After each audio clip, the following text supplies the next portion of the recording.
क्या आपको भी ऐसा लगता है कि एम्स बीएससी नर्सिंग में सिर्फ नीट वाले बच्चों का ही सिलेक्शन होता है?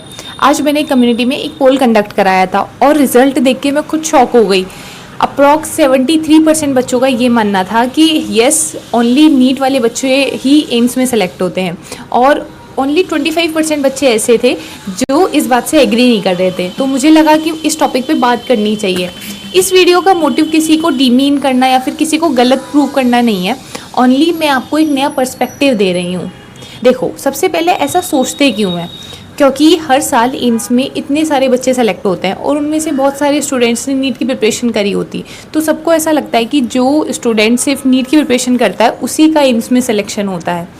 और ये सोच मतलब एक्चुअल में आई कहाँ से है? क्योंकि नीट का और एम्स का दोनों का सिलेबस अप्रॉक्स पूरी तरह सेम है, मतलब सिलेबस ओवरलैप करता है। फिज़िक्स और जो केमिस्ट्री है वो काफ़ी हद तक सिमिलर आती है, बायोलॉजी भी पूरी तरह सेम है और एमसीक्यू बेस्ड क्वेश्चंस होते हैं। तो सबको ऐसा लगता है कि नीट की प्रिपरेशन बहुत सारे स्टूडेंट को एडवांटेज देता है, और वो पूरी तरह से गलत भी नहीं है।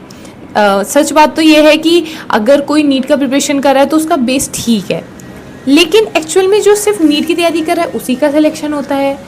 क्योंकि क्वेश्चन यहाँ पे ये नहीं है कि आपने नीट की प्रिपरेशन करी है, क्वेश्चन यहाँ पे ये है कि क्या आपने एम्स ओरिएंटेड प्रिपरेशन करी है। सिर्फ नीट की प्रिपरेशन कर लेने से एम्स में सिलेक्शन नहीं होता, सिलेक्शन होता है प्रॉपर कंसिस्टेंसी से, रिवीजन से और एक स्ट्रक्चर्ड वे में सही डायरेक्शन में मेहनत करने से।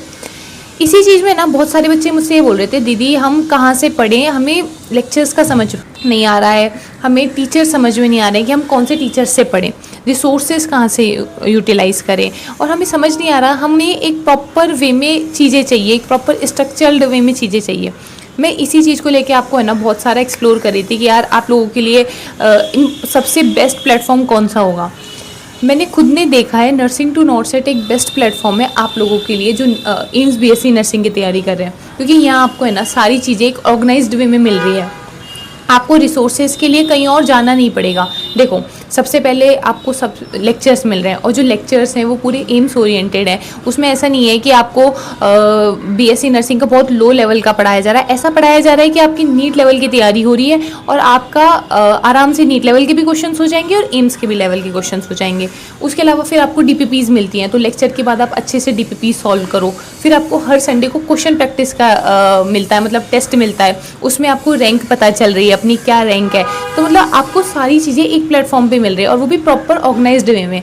क्योंकि सही बताऊँ ना तो रिसोर्सेज की कमी नहीं है, इंफॉर्मेशन की कमी नहीं है, प्रॉब्लम है इंफॉर्मेशन ओवरलोडेड की। इसलिए हमें एक ऐसा प्लेटफॉर्म चाहिए जहाँ पे हमें सारी चीज़ें एक जगह मिल जाए और हमें कहीं और भटकना नहीं पड़े। और ये जो प्लेटफॉर्म है ना वो इस चीज़ की कमी को पूरा करता है, इसलिए मुझे ऐसा लगा कि आप लोगों को इसके बारे में बताना चाहिए। वैसे देखो, एक बार आप खुद जाके देखो, अगर आपको ऐसा लगता है कि आपकी लर्निंग स्टाइल के अकॉर्डिंग टीचर्स पढ़ा रहे हैं, then you should definitely explore that. और सबसे बड़ी बात, रिजल्ट्स निकल रहे हैं और हम इस चीज़ पे प्रूव कर सकते हैं कि रिजल्ट्स आ रहे हैं, तो हम भी इस प्लेटफॉर्म पे ट्रस्ट कर सकते हैं। अब एक चीज़ और, ये चीज़ जो हमेशा बोलती हूँ, आप प्लेटफॉर्म कितनी भी बदल लो, जब तक आप खुद से एफर्ट्स नहीं डालोगे, जब तक आप खुद से मेहनत नहीं करोगे ना, तो कुछ नहीं होगा। जैसे बहुत सारे बच्चे होते हैं कि फिजिक्स हार्ड लग रही है और फिजिक्स में एफर्ट्स नहीं डाल रहे हैं, पढ़ाई नहीं कर रहे हैं, फिजिक्स को पढ़ नहीं रहे हैं, तो जब तक आप खुद से ही उस चीज़ से दूर भागोगे ना, आप कभी उस चीज़ में आगे बढ़ ही नहीं सकते। एक बात सोचो, हमारे पास में एक ऐसा स्टूडेंट है जो सिर्फ नीट की प्रिपरेशन कर रहा है और वो ये सोच के बैठा है कि भाई साहब अपना तो सिलेक्शन हो जाएगा, हम तो नीट की प्रिपरेशन कर रहे हैं। और जो दूसरा बच्चा है वो एम्स की तैयारी कर रहा है और वो ये सोच रहा है कि यार मुझे सेलेक्ट होना है, मैं प्रॉपर डिसिप्लिन वे में तैयारी करूँगा, मैं क्वेश्चन प्रैक्टिस अच्छे से करूँगा, मैं अच्छे से रिवाइज करूँगा, टीचर्स को पूरी तरह फॉलो करूँगा। और लास्ट में क्या होता है, एम्स वाले बच्चे का सिलेक्शन होगा, क्योंकि पेपर ये नहीं देख रहा है कि आपने नीट की प्रिपरेशन करी थी या नहीं, पेपर देख रहा है कि आपने प्रॉपर वे में वो लास्ट के 2 जो घंटे हैं पेपर में, वहाँ पे क्वेश्चन अच्छे से सॉल्व करें हैं, आपने ऑप्शंस सही से टिक करें हैं। इसका मतलब है आपकी वहाँ पे मेमोरी चेक हो रही है, आपकी प्रिपरेशन चेक हो रही है, नीट देना नहीं देना मैटर ही नहीं कर रहा है।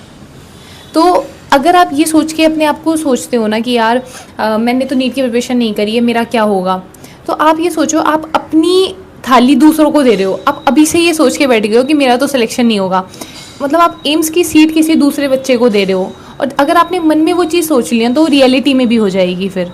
तो इसलिए मैं वही सारे बच्चों को बोलना चाहूँगी कि अपने मन में इस चीज़ के प्रति डाउट मत रखना कि यार मेरा सिलेक्शन होगा कि नहीं। एक प्रॉपर अच्छे से पढ़ो और चीज़ों को है ना जो एक सही डायरेक्शन में करने की कोशिश करो। अब मैं एक चीज़ आपसे बोलूँगी कि आप में से कितने बच्चे ऐसे थे जिन्होंने वो जो पोल था उसमें हाँ ऑप्शन टिक करा था, और अगर आपने कम्युनिटी पोल में ऑप्शन टिक भी नहीं भी कराता तो आप में से कितने बच्चे ऐसे हैं जो नीट बैकग्राउंड से हैं और कितने ऐसे हैं जो सिर्फ और सिर्फ एम्स की प्रिपरेशन कर रहे हैं। तो मुझे कमेंट सेक्शन में लिख के जाना कि आप इस वक्त किस चीज़ की प्रिपरेशन कर रहे हो। मैं खुद सारे कमेंट्स को पढ़ूंगी, और अगर आपको सच में 1% भी ये बात सही लगी हो कि सिलेक्शन है जो पढ़ने से होता है, सिलेक्शन कहीं और प्रिपरेशन करने से नहीं होता, तो लाइक करना वीडियो को एंड चैनल को सब्सक्राइब करना। और मिलते हैं नेक्स्ट वीडियो में। वो वीडियो बहुत इंपॉर्टेंट होने वाला है आप लोगों के लिए, तो स्टे ट्यून्ड। Bye bye.